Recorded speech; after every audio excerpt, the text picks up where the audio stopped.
बोलो शिव शंकर भगवान की जय। उमापति महादेव की जय। गणपति महाराज की जय। हे मेरी माई सच्चियां जोता वाली माता, तेरी सदा ही जय। ब्रह्मा जी ने कहा कि ही नारद, एक समय भगवान सदाशिव ने विचार किया कि हम परिश्रम पूर्वक तप करेंगे तथा अपने ही नाम का स्मरण करेंगे। यह विचार कर अपने गणों सहित हिमालय पर्वत की ओर चल दिए। जब वे हिमालय पर्वत पर पहुंचे तो उन्होंने बहुत जोर से डमरू बजा दिया। उस स्थान पर गंगा जी की धारा बह रही थी और औषधियों का केंद्र होने के कारण उस जगह का नाम औस्त्रप्रस्थ रखा गया है। वहां पंछी मधुर स्वर में गुणगान करते हैं और चहचहाते रहते हैं।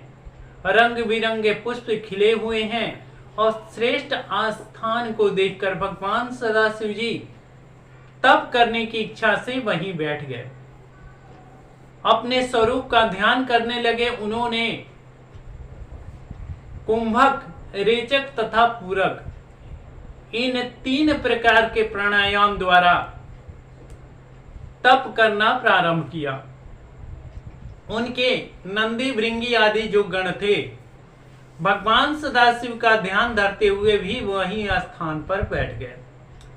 हे नारद, जब हिमांचल ने भगवान सदाशिव के आगमन का समाचार सुना तो बड़े सज धज के साथ उनके समीप जा पहुंचे। फिर शिव जी की बहुत प्रकार से प्रशंसा स्तुति करने के उपरांत वे बोले कि हे प्रभु, मेरे धन्य भाग हैं जो आप यहां पधारे। अब आप मुझे भी कोई आज्ञा दीजिए जिसका पालन करके मैं कृतार्थ हो जाऊं। हम यहां आपके तरह तरह की सेवा करने के लिए ही प्रस्तुत हुए हैं। यह सुनकर भगवान सदाशिव ने हंसते हुए कहा कि हे हिमांचल, हम यहां तपस्या करने के हेतु आए हुए हैं और कुछ दिनों तक यहीं तपस्या करेंगे। तब तक हमारे समीप कोई भी ना आवे।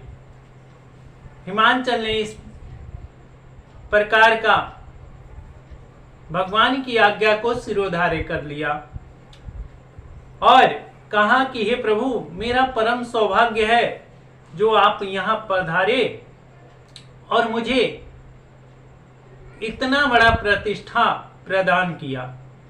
इतना कहकर हिमांचल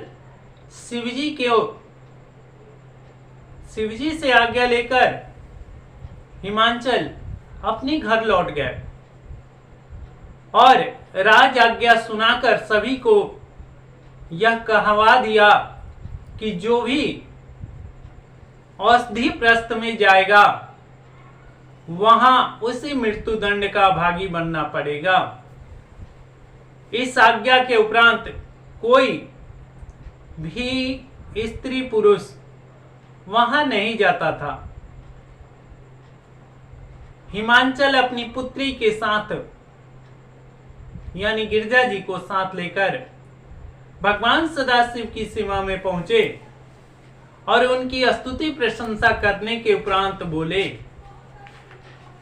कि हे प्रभु, यदि आप आज्ञा दे तो मेरी कन्या और इनकी सखियां आपकी सेवा में संलग्न रहेंगी और आपकी तरह तरह की सेवा करेंगी। हे नारद, हिमांचल की प्रार्थना को सुनकर भगवान सदाशिव ने गिरजा जी को सिर से पांव तक देखा और उसके बाद यह विचार किया कि श्रेष्ठ कार्य में स्त्रियां बाधा होती हैं, इसलिए उत्तम कार्य के समय स्त्री को पास रखने का निषेध किया गया है। कामदेव का उत्तम शस्त्र भी तो स्त्री है। यह विचार कर बुद्धिमान लोग स्त्री का महारोग समझकर त्याग कर देते हैं। यह विचार कर शिवजी ने हिमांचल से कहा कि हे राजन, हम तपस्वियों का स्त्रियों के साथ रहना शुभ नहीं है। स्त्रियां तप को भ्रष्ट कर देती हैं, अतः हमें गिरजा जी का यहाँ रहना स्वीकार नहीं है। शिवजी के मुख से यह वचन सुनकर हिमांचल आश्चर्यचकित रह गए, परंतु गिरजा जी ने शिवजी का संबोधित करते हुए कुछ वचन बोले। गिरजा जी ने कहा कि हे तपस्वी, आपका मत है कि पुरुष प्राकृतिक से पृथक रहता है, परंतु मैं कहती हूं कि प्रकृति के बिना पुरुष कभी भी नहीं रह सकता। इस संसार में जो कुछ भी दृष्टिगोचर होता है वह सब प्रकृति का ही स्वरूप है। प्राकृतिक जड़ चैतन्य को अपने बस में किए रखता है। आपकी समझ में तो पुरुष प्राकृतिक से मिला हुआ है, क्योंकि कहना, सुनना और तपस्या करना आदि सब कार्य माया का ही स्वरूप है। जो पुरुष माया से अलग है उसे तो तपस्या करते समय किसी के द्वारा विघ्न पड़ने का कोई डर ही नहीं होता। इसलिए गिरजा के ऐसे वचन सुनकर भगवान शिवजी बोले कि हे गिरजे, तुम्हारी यह बुद्धि केवल मन से उत्पन्न हुई है, जिसे केवल अनुमानिक ही कहा जा सकता है। तुम्हें यह जान लेना चाहिए कि ब्रह्म सर्वश्रेष्ठ है। माया कभी स्वाधीन नहीं है, क्योंकि वह जड़ होती है। यदि तुम्हें ऐसा अहंकार है कि माया और ब्रह्म एक दूसरे से अलग नहीं रह सकते, तो तुम ब्रह्म को रोक क्यों नहीं लेती? इतना कहकर शिवजी चुप हो गए। तब हिमांचल शिवजी की स्तुति करने के उपरांत अपने घर लौट गए और गिरजा जी तथा उनकी सखियों को वहीं छोड़ दिया।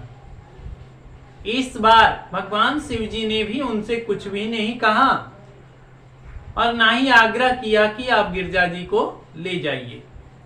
अस्तुतः गिरजा जी प्रतिदिन अपनी सखियों सहित भगवान सदाशिव की सेवा में संलग्न हो गई और शिवजी का पूजन करना आरंभ कर दिया।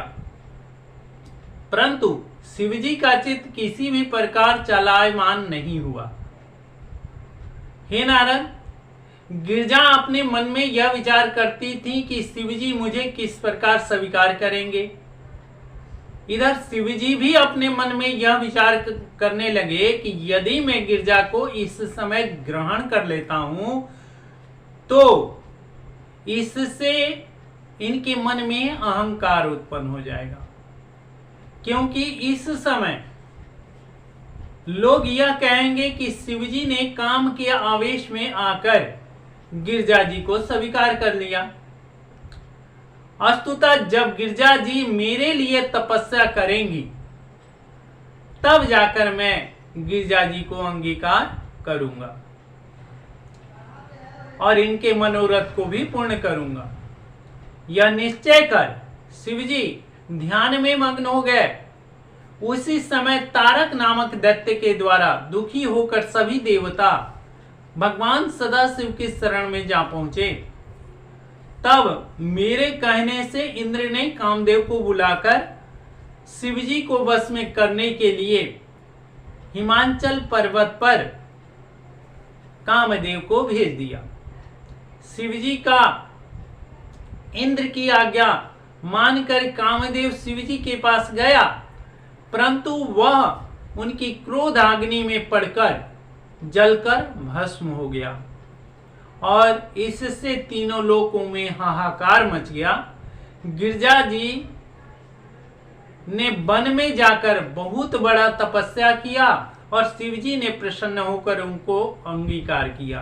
अगर आप इस कथा को विस्तार पूर्वक सुनेंगे तो आपको समझ आएगा कि किस प्रकार भगवान ने कामदेव को क्रोधाग्नि में जलाया और किस प्रकार फिर माता गिरजा जी ने तपस्या किया और किस प्रकार भगवान सदाशिव ने उनके साथ विवाह किया। अतः आप सभी इस कथा को सुनने के लिए आगे के अध्याय को जरूर सुने। बोलो शिव शंकर भगवान की जय।